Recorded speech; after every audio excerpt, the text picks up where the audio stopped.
兄弟们，我要冲了！哎，好哦，等一下，我知道你很赶，我知道你要去找朋友，但是我有很重要的事情要跟你说。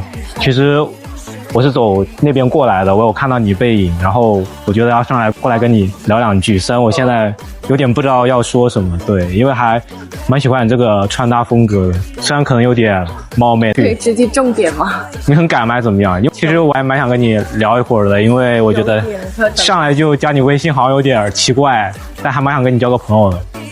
对，那你如果赶的话，我觉得可以先留个微信，我们到时候聊。好，那你扫我一下。我叫燕维，怎么称呼你？你到时候发给我。好，到时候把名字发我一下。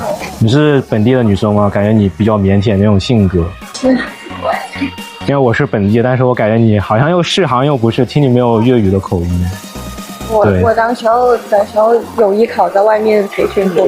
哦，怪不得，即係你都識講廣州話。哦，聽唔出嚟。得咁我哋到時微信入面傾，我唔阻你，好，拜拜。